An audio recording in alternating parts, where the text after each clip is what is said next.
So what we want to talk about today is capital punishment. And of course, by capital punishment, what we mean is the death penalty. Um, so we'll use those terms, capital punishment and the death penalty, um, as sort of talking about the same thing. Um, I think technically, death penalty is a kind of capital punishment. It's not the only kind, so capital punishment is the broader category, I suppose. Um, uh, I think traditionally, and I've not looked at this in a while, so maybe I should not speculate here, but I think traditionally the understanding of capital punishment has been anything that has to do with your physical body, punish you physically. So, for instance, in some countries, I'm thinking especially in Southeast Asia, I'm not sure if they still do this, but in some places in Southeast Asia, they will cane or beat convicted criminals with a stick, with a big long stick, for certain kinds of crimes.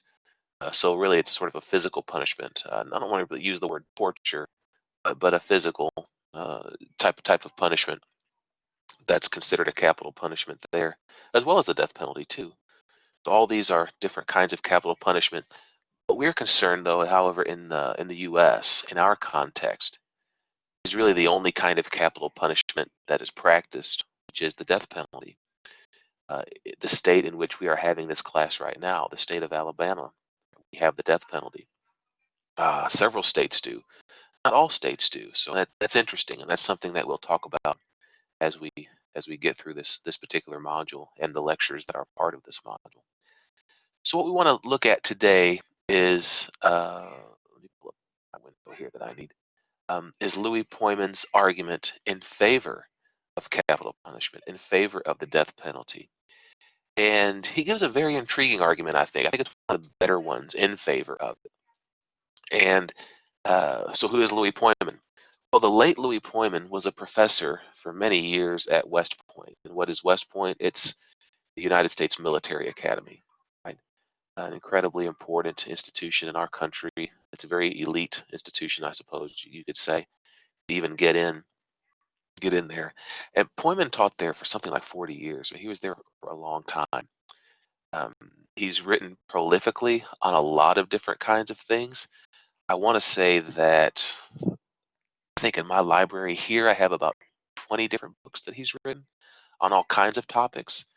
Um, these sorts of social, political, legal issues and what we call practical ethics um, has been his forte. He has written a lot on the morality of war, of torture, of capital punishment, right? So things along those lines has been his particular research interest and the kinds of things that he has worked on.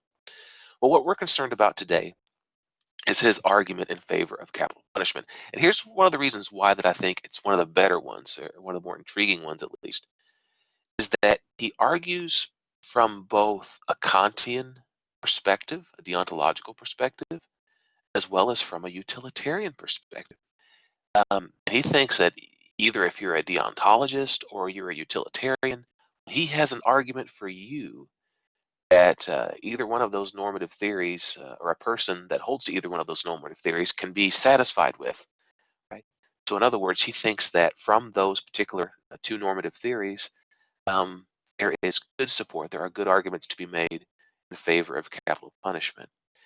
I think it's helpful the way that he casts this, because he says, if you come at this with a deontology or a perspective from a deontological normative framework here, in a sense, it's backwards looking. Now, what does he mean by that? He says that capital punishment is proper punishment for a murderer, that is, someone who's been convicted of uh, of the crime of homicide, of murder, from a backwards looking deontological perspective, retribution.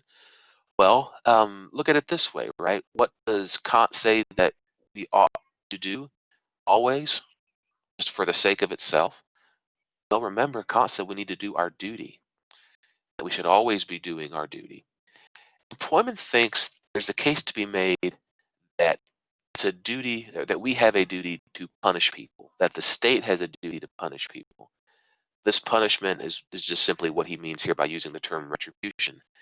That that it is morally sound, that it is morally correct that people suffer the retribution for the crimes that they commit, for the evil deeds that they do. So people have a duty to submit to that. And I suppose then we as a state have a duty to to make that happen for people, to cash that out. And of course, we do that. We have prisons. Uh, uh, we have court systems and punishments and sentences that are exacted out to people who commit crimes and are found guilty of committing those crimes. So the sort of backwards looking perspective is one indeed that looks back to the crime that has been committed, right? That's been committed in the past, whether it was a couple days ago or a couple years ago. So let's say it's finally coming to court after 2 years of it actually happening, and the judge or the jury says guilty to the defendant, and then the sentence itself is uh, uh, is announced. What's going on in that particular situation then is that the punishment is looking backwards for what you did in the past, for what the criminal has done in the past. Now we are exacting out uh, punishment. We are exacting out retribution.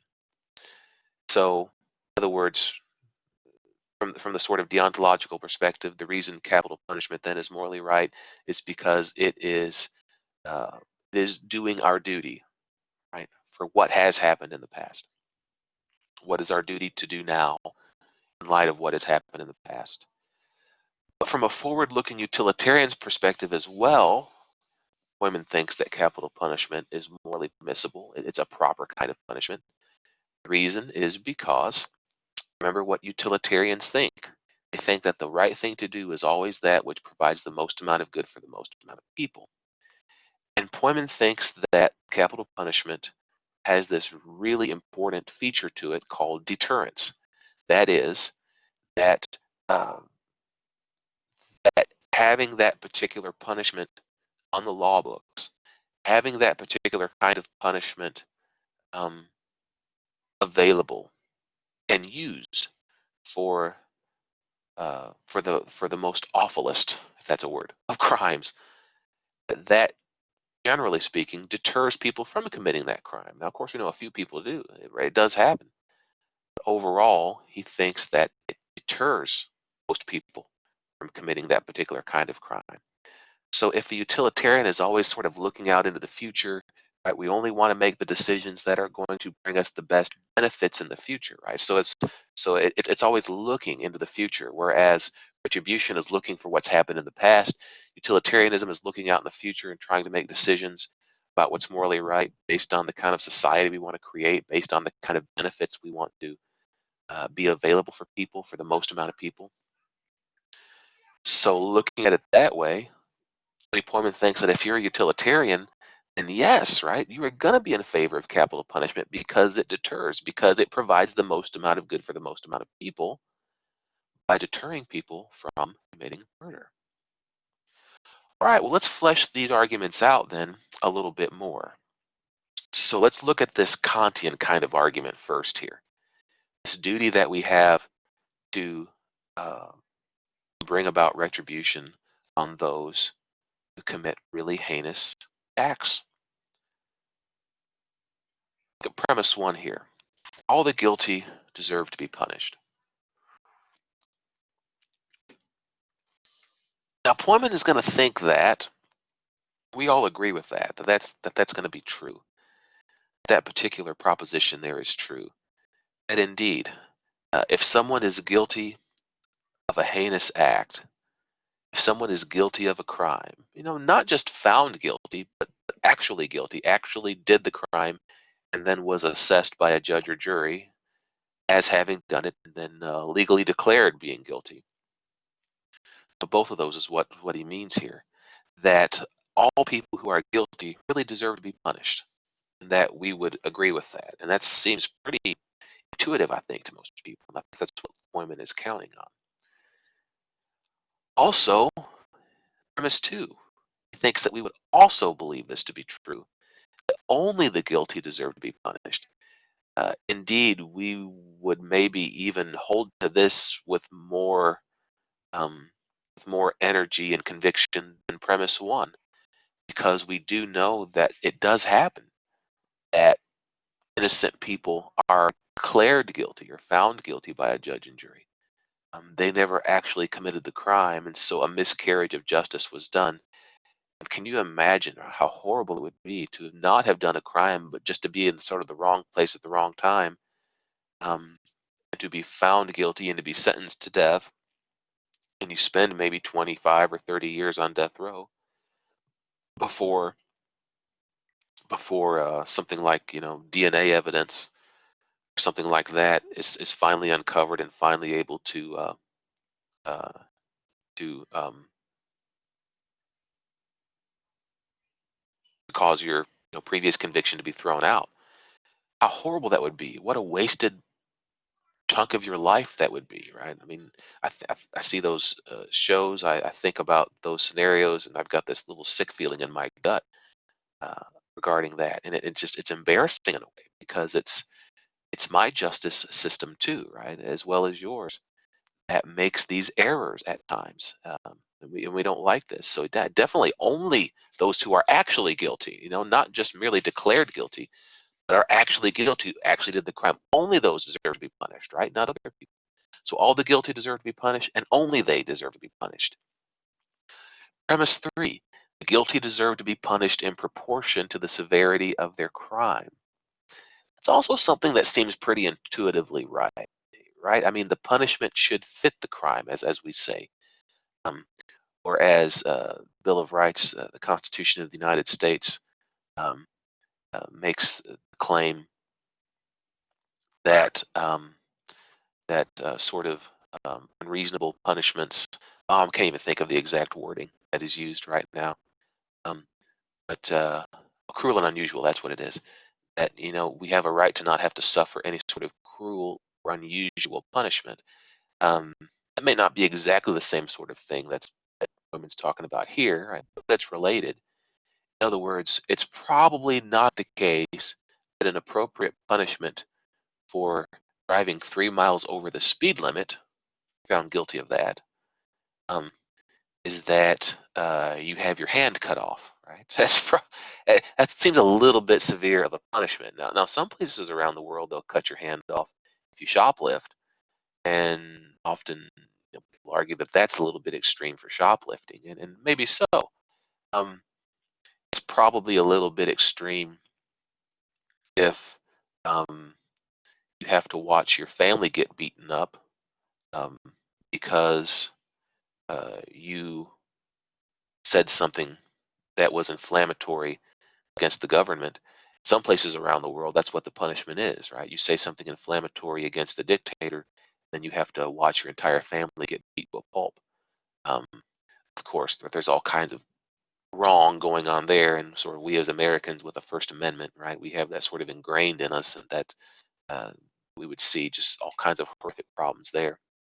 But the other side of that coin too is that right, if you go and you commit mass murder, let's say, um, it would also be inappropriate punishment. Uh, Spend 30 days in jail and $200 fine, right? That's probably a little light on the punishment scale there, right? So, right, and I'm just using all these examples just to sort of pump our intuition here. We all have a sense that whatever it is, the crime that you commit and you're found guilty of, the punishment itself needs to be indexed to the severity of that crime. There needs to be a balance there. The more severe the crime is you committed, well, the more severe the punishment should be. The less severe the crime, the less severe the punishment. Well, that seems right. I mean, all three of these premises seem to be right. So, what is it then that Pojman is drawing from these three premises? Well, it's this conclusion. Therefore, then, those who commit capital punishment offenses deserve capital punishment. If all the guilty deserve to be punished, and all the guilty include those who commit capital offenses, and only those who are guilty deserve to be punished. Right? So those who commit capital offenses, only those. And if we also hold that the severity of the crime itself calls for the severity of the punishment, then a capital offense like murder deserves capital punishment like death penalty. You kill somebody, then you should be killed.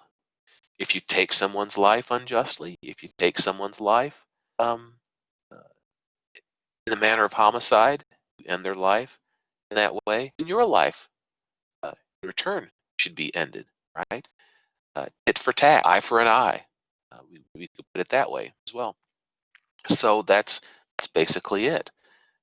Uh, we have a duty then to exact out punishment that matches the crime that was committed. Now, Pojman wants to make some really important clarifications about this argument and about these concepts that are involved. First of all, retribution is not the same thing as revenge. He wants us to really understand that.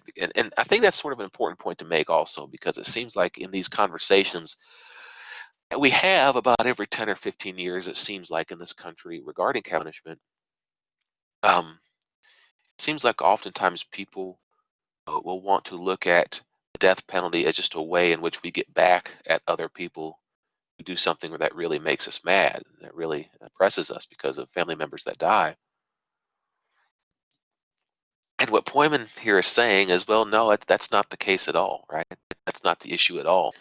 Retribution is justice. Okay? Retribution is justice itself exacting out the right punishment. It's a just punishment. That's what retribution is.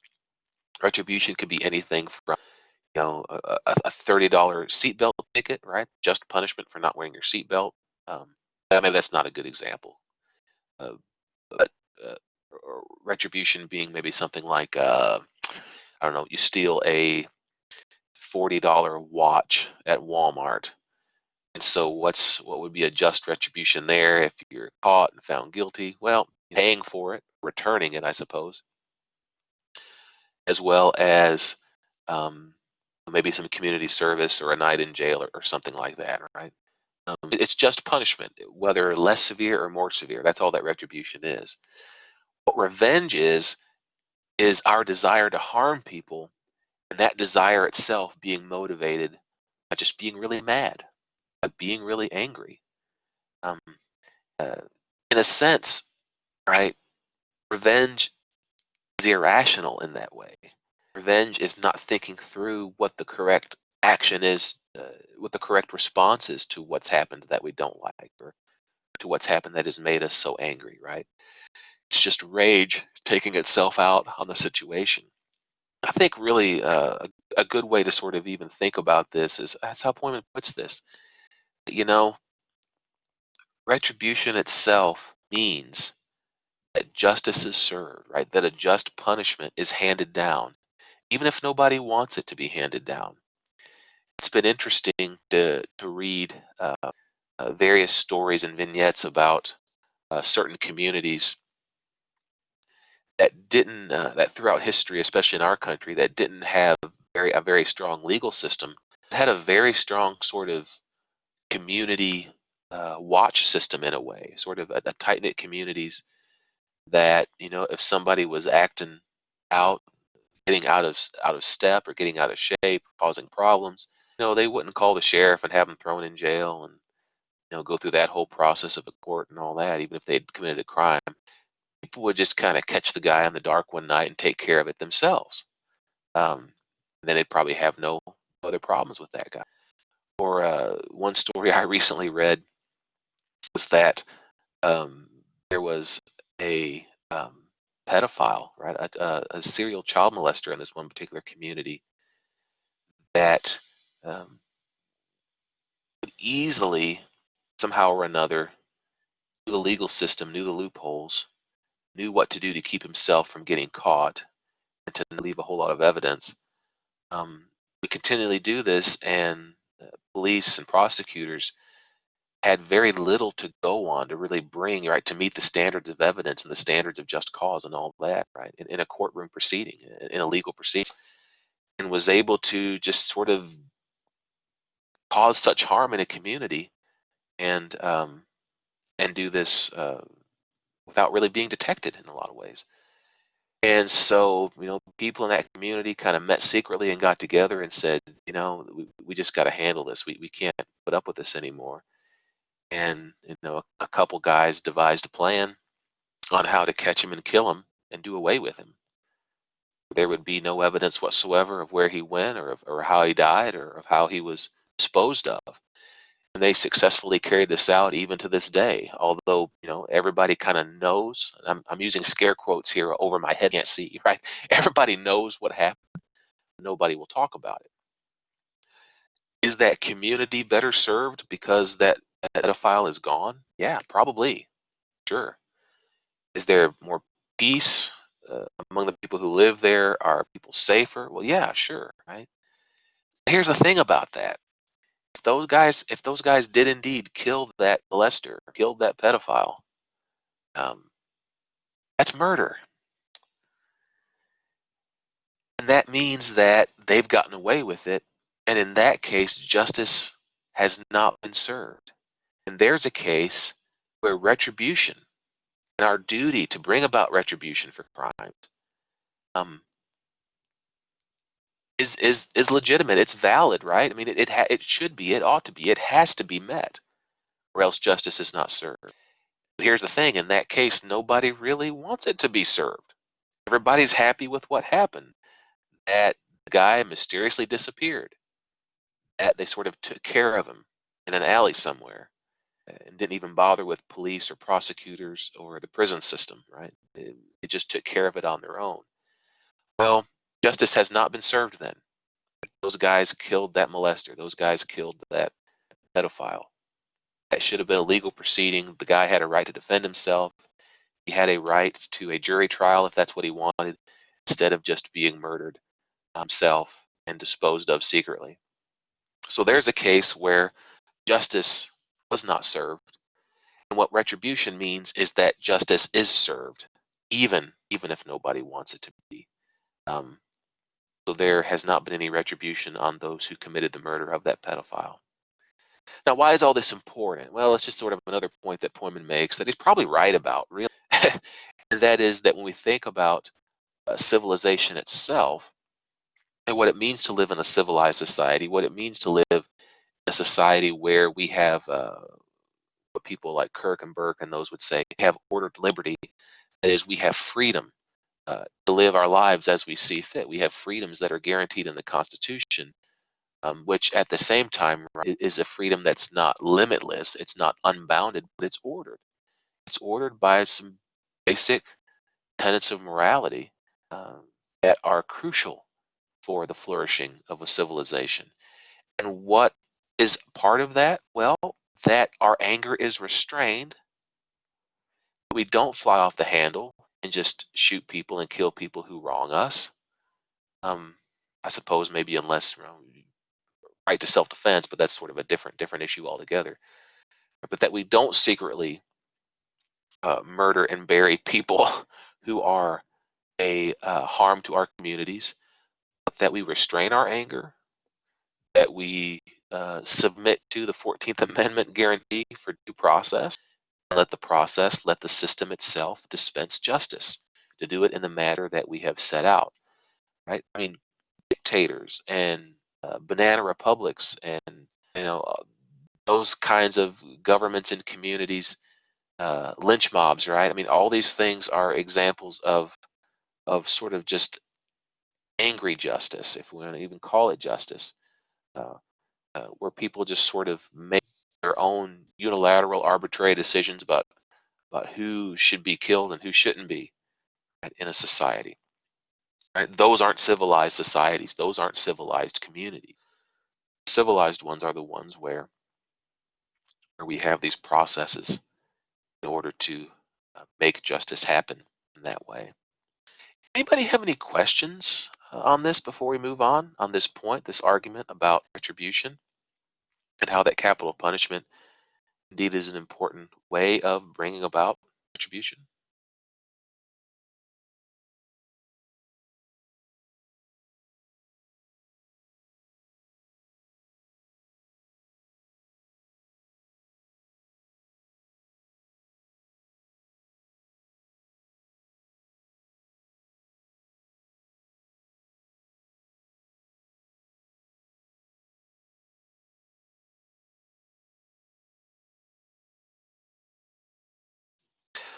Well, let's move on to the argument from deterrence then. Again, this is a utilitarian argument, and utilitarianism, as a normative theory, says that the right thing to do in any situation, right, the morally right thing to do is always going to be that which provides the most amount of good, the most amount of people. In other words, that maximizes the good, that maximizes the benefits that can be achieved in that action to the greatest degree possible. That's going to be the morally right thing to do. So here, the idea is that capital punishment indeed provides the most amount of good for the most amount of people, because having a policy of capital punishment in our state deters people from committing murders. Of course, we know it's not exactly true because murders happen. So the idea there is that, well, capital punishment deters them as much as possible. Okay? But if we didn't have capital punishment, then people really wouldn't be deterred, and there'd be a lot more homicides committed in our communities. So let's look specifically at this argument, which is a pretty simple one, really. It just kind of goes like this. Premise one: executing convicted murderers deters would-be murderers from killing innocent people. We have capital punishment, and that every now and then it's a big news story when someone on death row is being sent to the death chamber um, at the prison. Uh, it's a very sort of fascinating thing, I suppose, that goes on because people seem to be glued to their TVs, especially in this state when that happens. And knowing that that happens, seeing it happen, although we don't really see it, do we? We're told of what happens. It's not like the Old West in the mid 19th century where they would just throw a what is it called? The gallows, yeah, the gallows, the platform, and the beam across the top where people would be hung, and you would just hang them right out there, sort of in the middle of town square, and everybody would watch it happen. There's a sort of a psychological effect of seeing that. That wow, these people in this town take this seriously. I'm not going to murder anybody because I don't want that to happen to me, right? So that we have this policy and that we actually carry it out and that we actually do it deters people from killing other people. Therefore, capital punishment is the right policy to have. It's the right thing to do. Again, it's because premise one, because the statement there is a way of um, achieving the most amount of good for the most amount of people, deterring murderers from killing innocent people. But there's a huge problem with this argument, and this is something that capital punishment opponents, or so those who are against it, oftentimes cite or will cite, and that is that sociological evidence that we have regarding this is ambiguous and is inconclusive. In that article itself, Pojman cites some of that, so I'm not going to repeat all of that here. You can go back to the article and read that and look at the specific data that he's pointing to. But it's mixed. In some states and communities, it seems to suggest that where is capital punishment, there is less murder. However, there are some states where um, it's actually the opposite, where they have a capital punishment policy, and yet there seems to be more murders that are committed there. And again, it depends on how you look at the data, because I think even in our state, the amount of homicides that happen here is actually higher than it is in a non-death penalty state like the state of Michigan. Um, not not in terms of total aggregate of murders, but like per capita anyway. If we sort of look at it that way, that per capita we actually end up with more homicides in the state of Alabama than they do in the state of Michigan. And we say per capita because the population of the state of Michigan is a whole lot more than it is in the state of Alabama. Okay, so it depends how you look at the evidence, right? Some evidence shows that it deters, some doesn't. Some shows that it doesn't deter. It depends again on how you look at the data, how you sort of interpret it, and what that looks like. And all these interpretations of it are pretty valid, right? So which is the better one to look at? Well, they all sort of contribute to a larger picture of understanding how capital punishment works in this country. Well, here's Pojman's response to this, and this is where he starts getting sort of nitty gritty um, about just sort of some basic ideas that we have about human nature. He asks the question, what if cosmic retribution existed? What does it mean by cosmic retribution?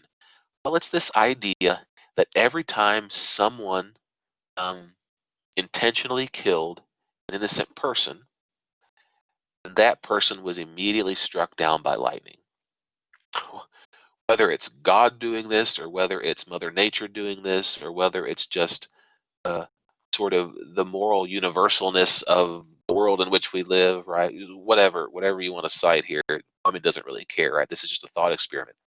What if cosmic retribution existed? What if the real nature of morality in our universe uh, indeed not only uh, contained sort of the framework of what's morally right or wrong, but enacted punishment on those who committed what was wrong, right? If cosmic retribution existed, what would happen? Well, the idea, right, that he thinks what would happen is that um, people would quit doing bad stuff. If this was a 100% reliable phenomena, and indeed every time someone did something wrong like this, they would be struck by lightning and die, we would all take notice, and we would all do our best to not do that, right? There's no escaping this punishment. There's no escaping this retribution. It would happen.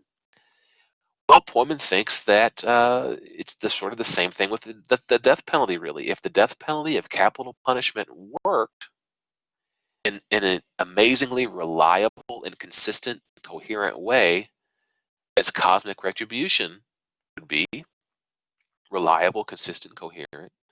So if the death penalty itself was like that, promptly performed, we didn't allow things to run through the justice system for years and years and years before we actually executed people, then the death penalty itself would be murderers, right? So by prompt here, he means these kinds of things that are analogous to cosmic retribution, if such retribution existed. That is, they would be performed promptly. They would be public. Right? We would actually see these executions happen. Right? It would be right in front of our eyes, like cosmic retribution itself would be right in front of our eyes. And also things like limited appeals processes, where people wouldn't have sort of the never-ending uh, uh, sort of appeals processes that can run through the system for years and years and years and years on technicalities and go back to lower courts on other technicalities and start all over again. These were limited, and that the trials uh, to take up the charges of homicide for murderers would start sooner. And of course, there's some reasons why that it take so long, sometimes 2, 3, and 4 years before people go on trial for the crimes that they've committed. Um, Mostly because our criminal system is so backed up. We don't have enough judges. We don't have enough courtrooms, right? We don't have enough public attorneys, right? It's just a sort of a never-ending uh, deluge of problems there. Regardless of all that, right? If those weren't problems and people were able to be charged and convicted, or at least tried a lot sooner than they are, and this indeed make um, would make the death penalty much more of a deterrent than it is. And I think what Poyman's getting at here is that one of the reasons why the sociological evidence is ambiguous and inconclusive about whether or not capital punishment deters is because that evidence itself really depends on where it's taken from. Because certain states, certain communities, certain jurisdictions, the way that justice itself is meted out in the justice system there is going to be different depending on how backed up it is, depending on how prompt they are at trying those who have been charged with homicide. Some places it's better than other places, right? So it's really difficult to just look at raw numbers here when his argument is that the promptness of how it's um, the promptness of how homicide charges and homicide trials are performed affects the data. It affects deterrence, frankly. And if you go and commit murder because you know that it's going to be 10 years before that you're brought up on trial, and by that 10 years, comes and goes, that what happened is going to be foggy in people's minds. Maybe some evidence will not be as readily available anymore. You might take your chances on that, which is something that Poyman himself actually talks about. terms of the chance taking, we'll talk about here in a little bit. So here we have what what Pojman has already set up for. Let me put it differently. Pojman has got us set up now for what he calls this common sense argument, this general common sense argument. Given everything he's just said, right, in response to the criticism that evidence is inconclusive about deterrence, he thinks that common sense itself tells us that capital punishment is a good deterrent. Well, what does common sense tell us then, Louis? Well, premise one: what people fear more has a greater deterrent effect on them. That's probably true. Fear drives us to do all kinds of things. Fear drives all kinds of behaviors, right, on us. Some people are incredibly scared of spiders, and they will do whatever it takes to avoid them. They will do whatever it takes to detour, I should put it, around them, um, whatever. Some people right now are very scared of certain kinds of diseases, very fearful of certain kinds of diagnoses, and that motivates lifestyle changes. That motivates lifestyle decisions, right? Um, Such that if they're more afraid of cancer than they are of flying in an airplane, then they're definitely probably going to avoid uh, red meat and and cigarettes, um, and be totally fine with hanging out 30,000 feet above the Earth's surface on a jet plane going 500 miles an hour. As someone who has different sorts of fears is going to behave differently, right? Um, uh, it was interesting, the classic sort of famous football coach turned football commentator when I was a kid, so I'm probably showing my age here, was John Madden, who was a coach for many years for the Oakland Raiders back in the 70s, and later on became a really important football commentator for television, and he wouldn't fly. Now the guy liked to eat. He was one of my guy. He liked to eat. Wasn't afraid of that. Wasn't afraid of the effects of that. But he would not fly. He would drive all over the country. Right? He had a pretty nice tour bus that did it, but that's what motivated his decisions here, right? So just common sense, right? What it is that we fear will make us make certain kinds of decisions over other things that we don't fear as much. Premise two: people fear death more than any other humane punishment. Um, yeah, so this is the common sense aspect here, right? That Pullman's really getting at. I think some people would criticize this and maybe say that it's not as true. It sort of depends maybe on the person. Generally speaking, right? Maybe he has a point here. We could take this as probably being true. That of all the kinds of punishments that there are out there, that being hooked up to a machine in a cold, damp cell in a prison in South Alabama is something that we would not want to have to undergo, right? That would just be pretty horrible. So we would fear that more than any other punishment. We would fear that more than paying a fine or even life imprisonment, potentially. Just rather live than be executed when I don't want to be executed, right? Premise three: this is definitely one that a lot of people will take to task and not agree with. That is that the death penalty is humane punishment. There are lots of philosophers or ethicists who will argue that this is actually quite inhumane. That what we are doing by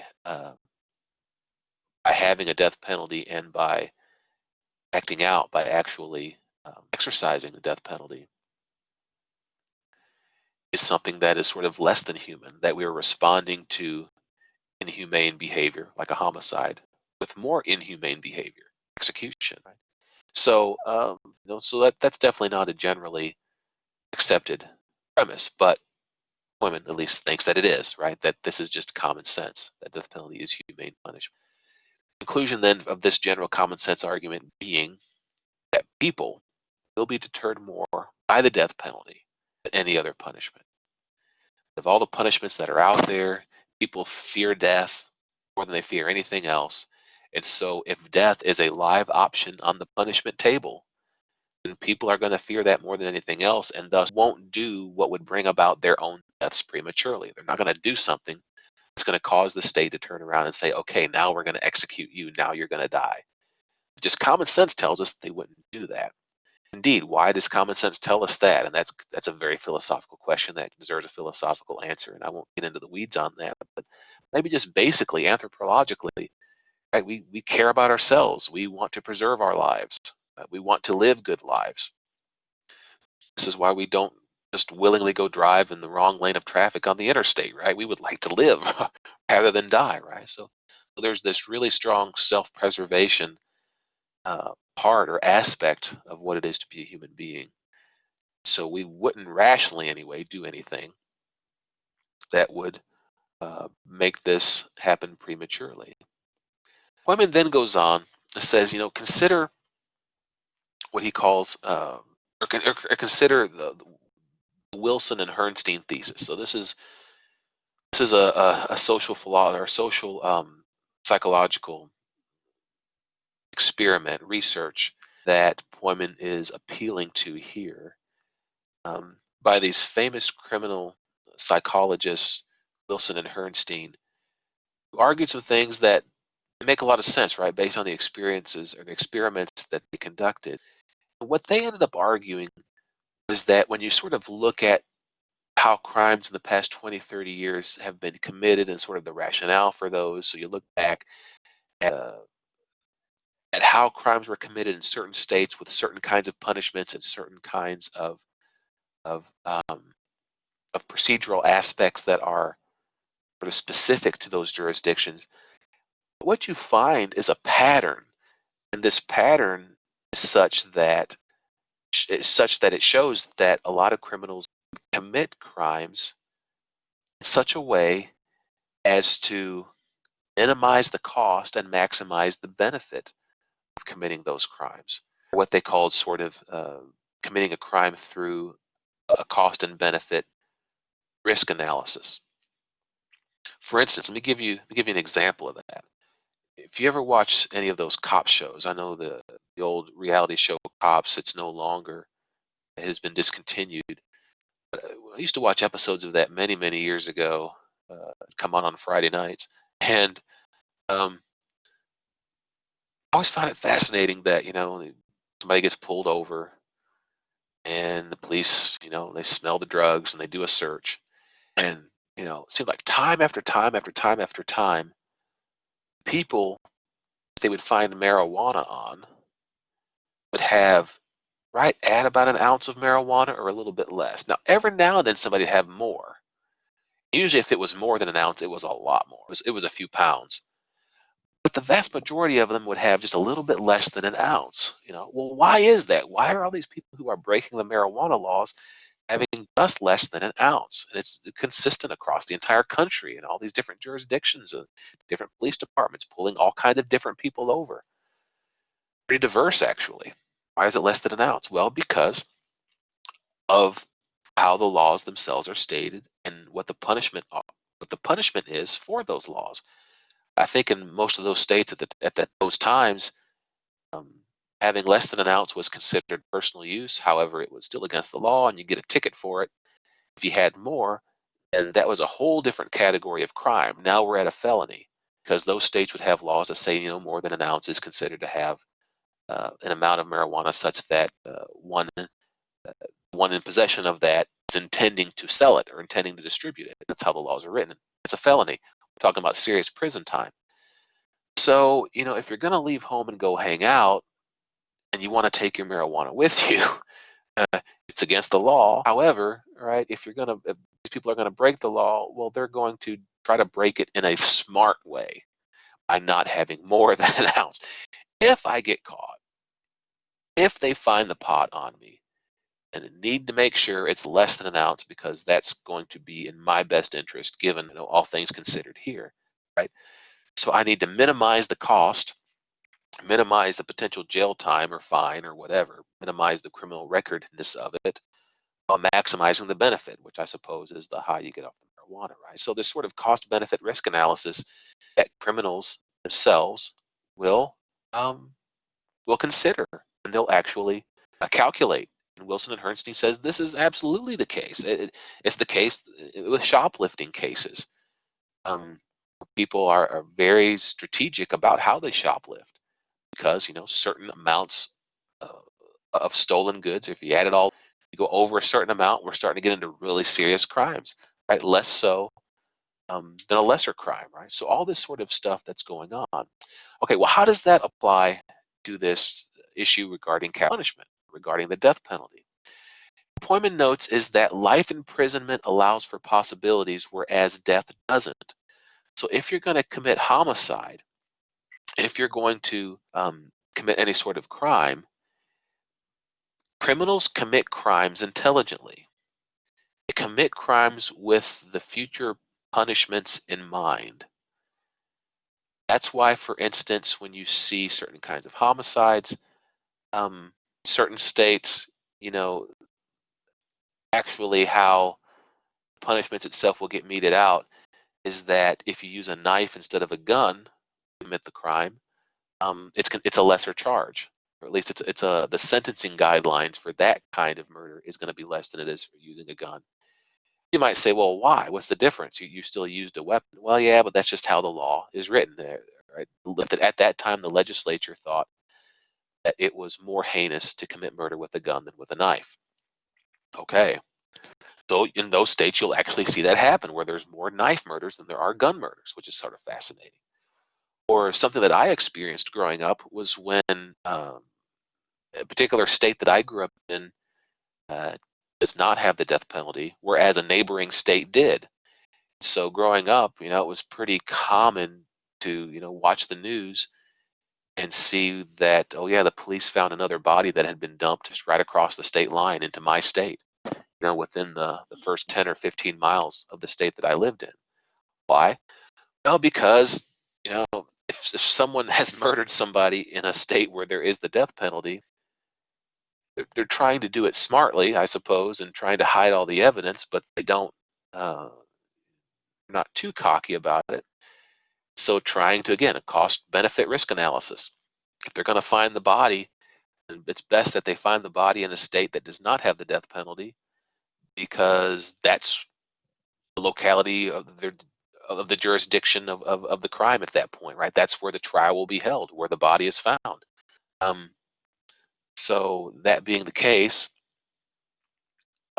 if somehow they do end up pinning it on me, they do find me and convict me, well, at least I'll be able to live the rest of my life in the prison in that state instead of being sentenced to death row, right, in my home state where the crime actually was committed. So I dump the body in a place where it's better for me, right? So this is the risk analysis sort of. Again, the point is, right, if criminals are doing this kind of risk analysis, then that in and of itself is showing the death penalty does matter, that it does deter, that it does, that it is part of the calculations that people who are guilty of homicide calculate, actually do. He follows this up then, all of this sort of thought experiment stuff, this common sense argument, with what Pojman calls the best bet argument. Let's see what you think about this, right? The best bet argument. In this argument, then, given everything that he said already, what Pojman wants to argue is that that the best bet that we should make is to simply bet on punishment being a good deterrent. How does he argue for this? Well, maybe we don't really know for sure if the death penalty has the deterrent effect that common sense would suggest that it does. Right? Again, sociological evidence is mixed. Right? It's not conclusive. It doesn't really prove with the kind of certainty we kind of want regarding that, right? So we just don't know. We're just not confident about this. Indeed, at the end of the day, any social policy is a gamble, regarding its potential outcomes. We're going to raise taxes in order to achieve this end, or we're going to lower taxes to achieve this end. We're going to do this, or we're going to do that, right? I mean, we give our best evidence, we give our best projections, but we don't know what's going to happen until the policy goes on for a long time, and then we actually see the consequences of that policy. Death penalty being one of them. It takes time. However, Pojman says, nonetheless, if we're going to bet on the death penalty either being a deterrent or not, we should bet on it being a deterrent for a couple of reasons. For one, refraining from doing a lesser evil, that is killing someone who's a murderer. If we refrain from doing that, what happens, again, because we don't know if this is going to be for sure or not, but if it's even possible that it happens, that not killing murderers brings about a greater evil, which is more innocent people themselves being murdered, and in a sense, what that does, it makes us, as a public, as a society, partially responsible for the deaths of those innocent people.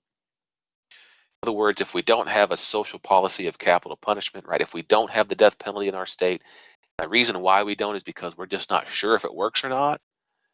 Well, if it turns out that it does work and we don't have it, and more innocent people die because we're too afraid to have that policy because we're just not sure, and we're responsible for the death of those innocent people. So we should just bet on it working. Well, what if it doesn't work? What if the death penalty really doesn't deter? Well, look at it this way now. If we're right about its deterrent effect, innocent lives have been saved, and all is well. If we're wrong about that, if the death penalty does not deter people from committing homicide, then what have we really lost? What are we really out? Well, nothing, because all we've done is just killed some bad people. We've sacrificed the lives of vicious criminals.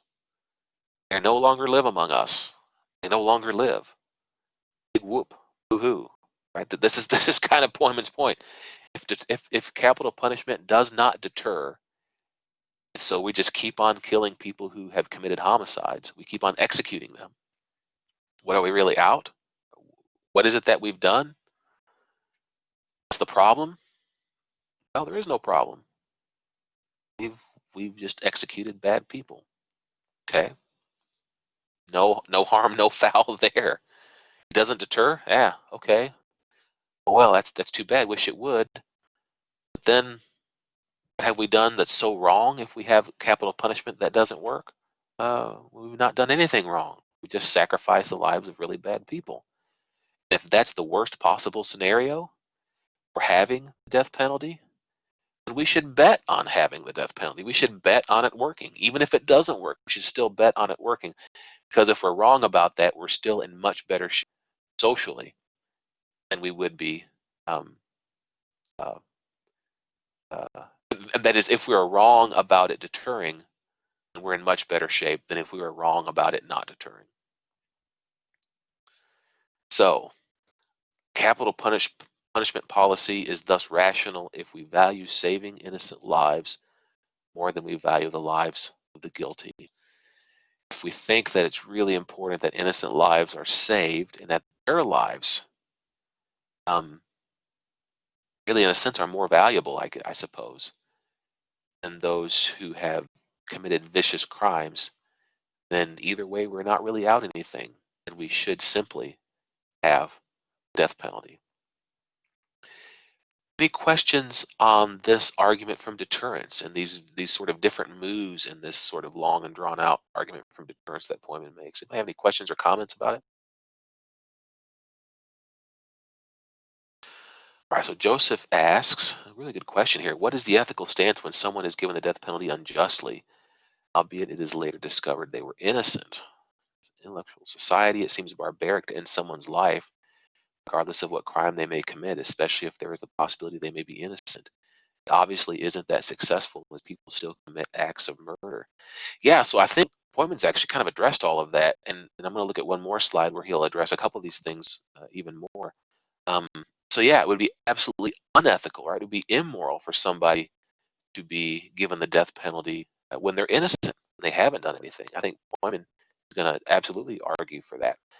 And so, but I think his argument is also going to be that that's not a slight against the death penalty in any way at all. What that's a slight against, the problem there is the actual justice system not doing its job well, right? So don't blame the death penalty for that. This is what he's going to say.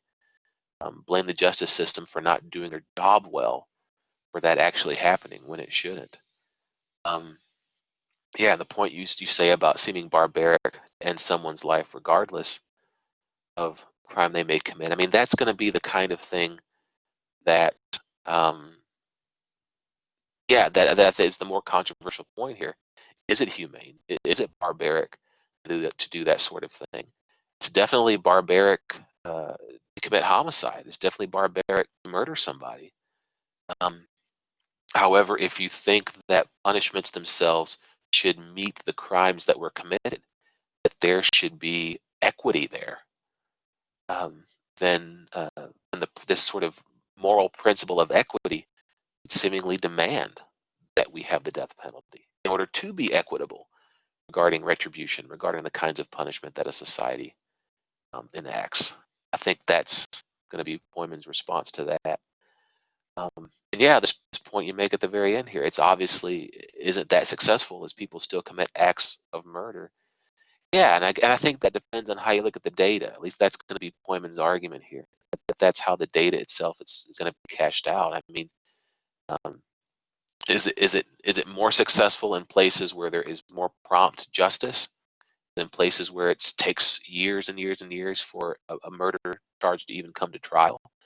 It kind of shows that that's the case. So it's a question to be asked. Um, Again, right? That's the point of this best bet argument. Even if it isn't that successful at deterring as a society, what are we out? As Poyman argues, well, we're really not out anything. All that we're out of is some vicious people. We've just exterminated them. We've gotten rid of them. Um, and maybe at the end of the day, we're better off for it, even if deterrence itself is not achieved. Um, anyway, these are great questions, and I think my responses, I think, is how Poyman is gonna respond to those, and maybe we will see that even here in some of these objections. Okay. Um, for objections to Poyman, and these are some interesting uh, objections that Poyman himself anticipates. Right, he's anticipating someone criticizing his argument um, with these four objections, and so he's going to respond to them um, as he thinks the best response is. First of all, what if somebody was to say, yeah, okay, I hear you, Poyman, but capital punishment itself is really just morally unacceptable because it's really just fuels a thirst for revenge. Okay, it fuels a thirst uh, for people or a community getting back at somebody for doing something really bad in that community. And of course, Poyman argues, well, no, it's impartial, it's procedural, it's impersonal. It's merely a social policy that's on the books. There's sentencing guidelines that are given to judges and juries. That's on the books. That's what it is. It's black and white words on paper um, that is followed up with a particular action that goes on in prisons that have death row. Second objection, the state has no authority to execute people. Right? The state just doesn't have this authority. Nobody has given the state of Alabama the ability to do this, right? The universe itself, right, does not give the state authority to do this. Of course, Poyman responds, well, no, it's exactly what the purpose of the state is to dispense justice. Now, if you think that capital punishment or the death penalty is not itself a just act, okay, well, then we go back to square one to what Poyman has already argued and start working through that again, right? Thinking about how justice itself um, or whether capital punishment and the death penalty itself are examples of justice, whether they are just punishments. Okay, that's the more philosophical question. But of course, the state has the authority to dispense justice. That's why we have governments. That's why we have the state. That's why we have a court system and legal system in the state in which we live in. Oftentimes, people will say that the government doesn't have a right to um, um, oh, what's the way to put it? to legislate morality. Well, no, of course the government legislates morality. It does it all the time. That's what our legislators and our state legislature do. Is they come up with laws that govern how people ought not to behave. That's morality. They ought not to speed. They ought not to kill people. They ought not to rape people, right? These are moral issues. They ought not to show pornography to an 8-year-old child. It's a serious moral failing. It's a serious legal failing, right? That's a problem. And that's what the state does. It creates laws designed to govern behavior and to punish those who break those laws. That's what it means to dispense justice. Yeah, I mean, if you think that the state or that executions of the death penalty is unjust, again, that's a different question. But if it is a just punishment, then the state indeed has the role, the authority given to it to dispense that kind of justice. What about this objection? And this is one that Joseph mentioned in his comment there. Errors of justice exist. Sometimes innocent people are executed. Sometimes it's the case that people are sent to death row who did not commit the crime at all. They're wrongly charged, wrongly convicted.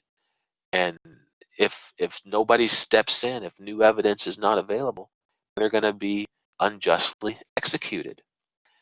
And here's how Pojman responds to that specifically. Yes, sometimes fire trucks kill pedestrians. Yes, sometimes ambulances run over people riding bicycles. Does that mean we get rid of fire trucks? Does it mean we get rid of ambulances? Well, no, it doesn't. It's just sort of the cost of doing business. It's the cost of having these life-saving mechanisms like firemen, like EMTs. That sometimes bad stuff happens while they're doing their duty, while they're doing their calling, while they are serving the community. And sometimes errors of justice exist. Now, does that mean that we should just sort of live with it? Well, no. Let's try to minimize fire trucks killing pedestrians and ambulances killing people who ride bicycles. And let's minimize these errors of justice. Let's minimize as much as we can um, uh, convicting people who are not guilty of the crime they've been charged with. Right?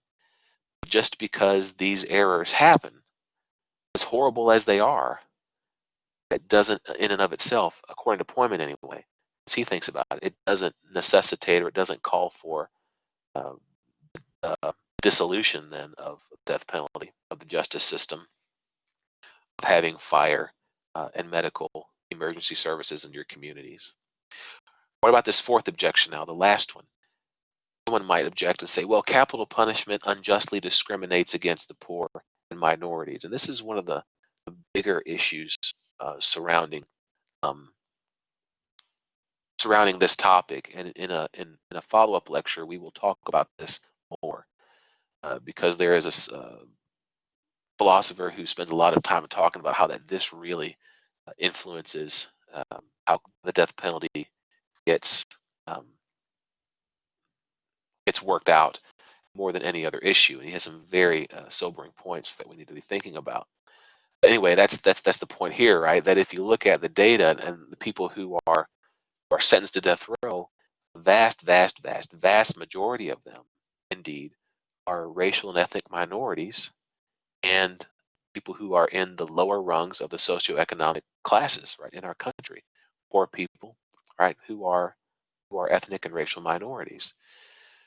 Well, here's how Pojman responds to that argument. He says, no, capital punishment is a law.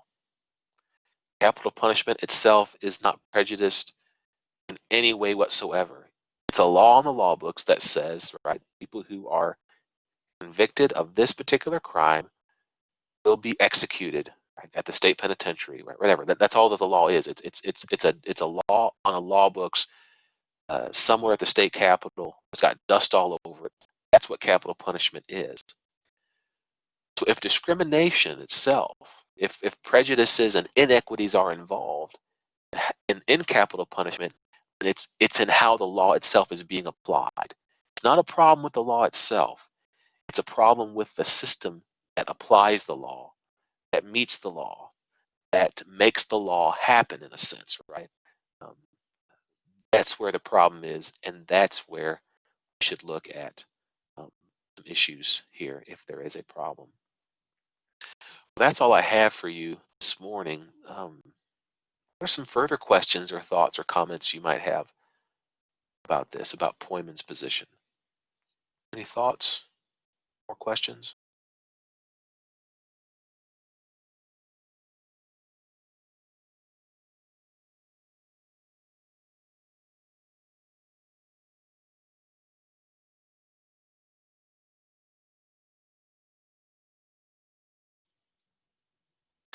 Well, if not, y'all have a good day, and we will see you next time. Enjoy the rest of your week.